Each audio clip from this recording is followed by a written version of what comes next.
Before we get into the video, could everyone please subscribe to my FXmovies.20 channel? Thank you so much. My sister and I kept noticing the same thing. Every woman who visited our neighbor left looking completely dazed. We had questions, so we went over to introduce ourselves. The second he opened the door, we knew he wasn't surprised to see us. It was late, and I was about to head upstairs when something caught my eye through the front window. Just across the street, his bedroom light flicked on, and he wasn't alone. I stopped mid-step, one hand still on the banister. A woman stood near the window, already halfway undressed. Her dress slipped off her shoulders like it had happened 100 times before. She leaned into him, hands on his chest, while he just stood there, calm and still, like he had all the time in the world. "Claire," I called, my voice low but urgent. "You need to see this." She wandered in with a blanket wrapped around her hair, messy from the couch. "What?" I pointed without turning. "He's at it again." She sighed. "Ava, come on." "No, seriously, look." She stepped beside me, hesitant, but when she glanced out the window, her eyes widened. Through the glass, we could see everything. Her back was against the wall now, his hand braced beside her head. He leaned in, whispering something. She laughed, then went quiet as he slowly lifted her thigh, guiding her closer. Claire covered her mouth. "We shouldn't be watching this." "And yet," I said, grinning, we both stayed there, motionless, pressed close to the window like teenagers spying on something we weren't supposed to see.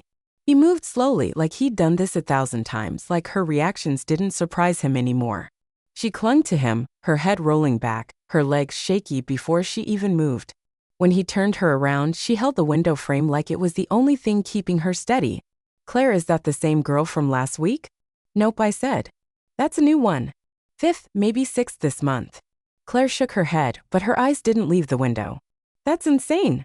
"I'm telling you," I whispered. "They come in confident, laughing, flirting, and leave looking like they've just been through something they'll never forget." We watched her tense again, her mouth dropped open, jaw slack, eyes fluttering. He barely moved, but whatever he was doing had her holding on like her whole body was reacting to it. Claire turned away, flustered. "Okay, that's enough." I didn't move. "You can't tell me you're not a little curious." She sat down on the armrest, clutching her blanket tighter. "I mean, he is kind of impressive." "Kind of," I said. "That man is a walking mystery. Mid-50s, barely says a word, never brags, and somehow has every woman in this neighborhood leaving his place like they just stepped out of a dream." Claire bit her lip. I smiled. "I want to know what that's like." She laughed nervously. "You're not serious." "Oh, I'm very serious. Not tonight, but tomorrow I might go over there, say hi, introduce myself." "You're going to what? Knock on his door and ask for a sample?" "Maybe I'll borrow sugar," I said, grinning, "or ask if he needs help carrying something heavy." "Whatever works." Claire stood, blanket still clutched tight. "You're out of your mind." "I know," I said. "Oh, but admit it, you're wondering too." She didn't answer, just pulled the blanket tighter and looked away. I woke up the next morning with one thing still stuck in my head: him. No part of me felt guilty about watching. If anything, I was more curious than ever. What was it about him that left every woman completely shaken? Claire, on the other hand, acted like last night hadn't burned itself into her brain too. She was still in her pajamas, curled up on the couch with a bowl of cereal like nothing had happened at all. I leaned in the doorway, arms crossed, and said casually, "I'm thinking now's a good time." She didn't look up. "Good time for what?" "You know what," I sighed, already bracing myself. "You were serious completely." "Ava," she groaned. "You cannot just knock on some man's door because you liked what you saw through his window." "First of all," I said, grabbing my keys, "it's not just what I saw, it's what I've seen repeatedly, consistently. And last night, that sealed it." Claire pulled the blanket over her head. "I'm not going." "You don't have to do anything," I said. "Just come with me, back me up, maybe pretend I'm borrowing something." She peeked out. "Why do you even want me there?" "Because," I said, walking over, "you'll keep me from doing something too bold, or you'll pressure me into doing something stupid." "Possibly," I said, grinning, "but either way, it'll be fun." She rolled her eyes, but I could tell she was folding. When she stood, arms crossed tight, I tossed her a hoodie. A few minutes later, we were crossing the street. My heart thudded, not from nerves, just anticipation. Claire stayed a step behind me the whole way. I knocked once. The door creaked open almost immediately. He stood there, barefoot, shirt halfway buttoned, hair still damp from a shower. The way he looked at us, like he already knew exactly who we were, was wondering when we'd finally meet. He looked at us like he already knew why we were there. I didn't miss the way his eyes moved just once from me to Claire, then back again, calm and measured, like he'd been waiting. "Hey," I said, keeping my voice light. "Sorry to just show up. We were out for a walk and figured we might as well say hi." Claire stood just behind me, arms crossed, hoodie pulled tight, like she wanted to disappear. He nodded once. "Nice of you to stop by." "We're Ava and Claire," I added, crossing my arms. I know that was all he said, nothing more. But something in the way he said it made it clear he didn't buy our excuse and he didn't need to. He stepped aside. We walked in. The house was warm and still, filled with soft light and the faint smell of coffee. Music played somewhere in the background, slow and low, like it had been on for hours on the counter, 2 glasses, one already full. I raised an eyebrow, expecting someone. "Not really," he said.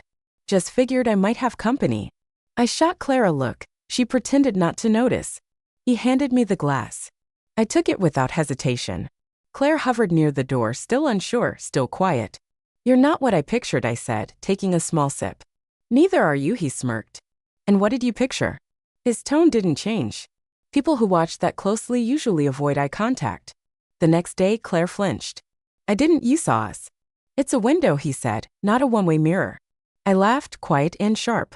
"Fair." He dropped onto the edge of the couch like it was nothing, arms resting on his knees. Claire still hadn't moved. "You can go anytime," he said gently, looking her way. "No pressure." She didn't answer, just stayed where she was, eyes flicking between us.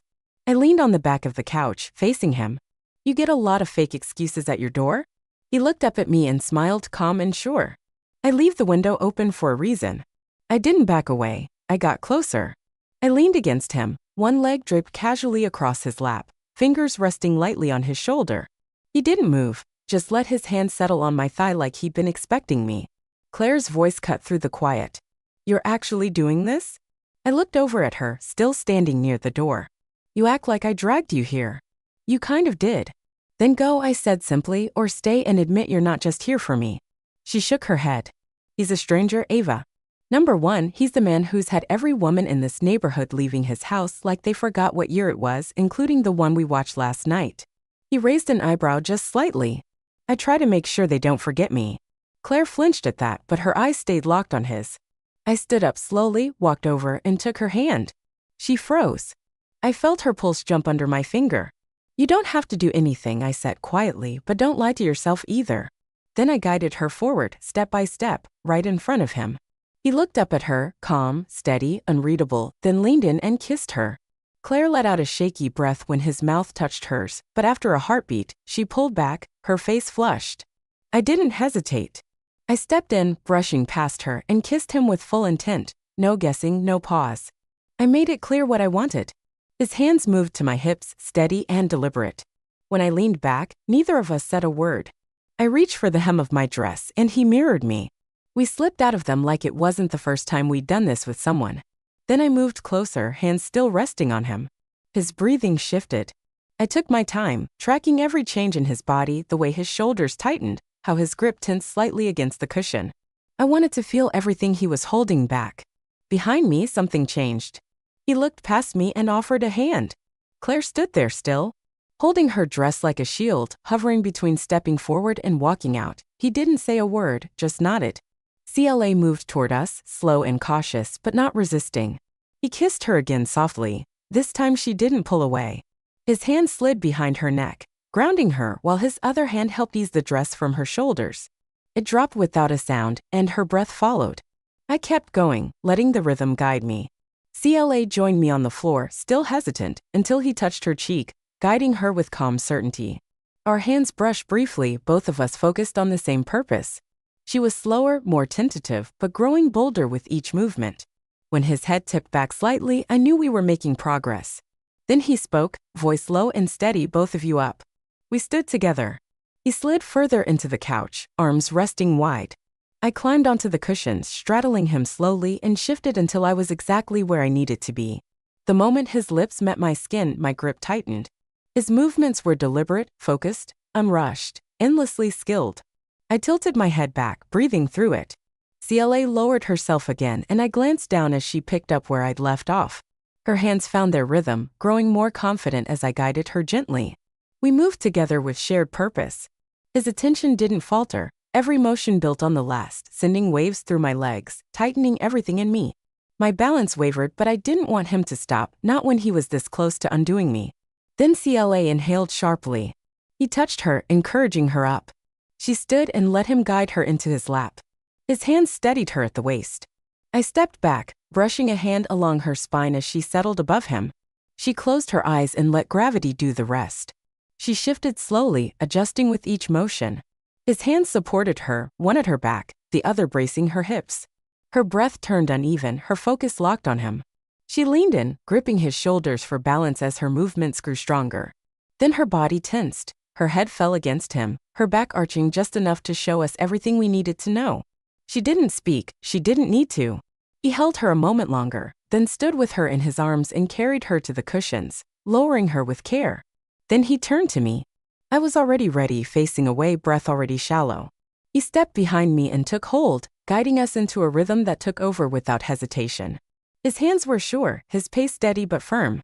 CLA lay nearby, watching through half-closed eyes, still catching her breath. I smiled at her, then the pressure shifted. I gasped, grabbing at the couch for balance. Every second pulled me deeper into it. He knew where to go, how to keep me right on the edge.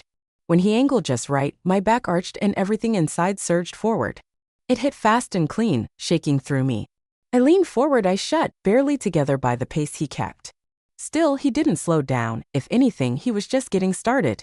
He turned to Claire, gently lifting her once again and laying her flat. She barely had a second before he joined her, moving with even more urgency. I knelt beside them, wiping the sweat from her brow, trailing light kisses along his shoulder and chest. Claire's hand searched for mine. I held it tight. She moved with him again, and faster this time. Her body responded easily, rising to meet him. She gripped the cushions, her breathing shifted, and her reaction grew stronger with each moment, building, not stopping. I watched her closely, amazed. He kept going, focused, fierce, somehow tireless. His stamina didn't just impress, it overwhelmed. It felt like he could keep going forever, and part of me believed he might. At last, he let out a quiet breath against her neck as he reached his limit.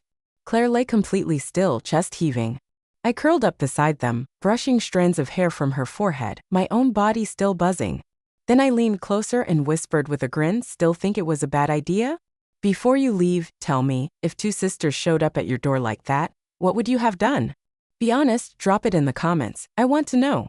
And while you're here, like, subscribe, and turn on notifications so you don't miss what's next. Thanks for watching.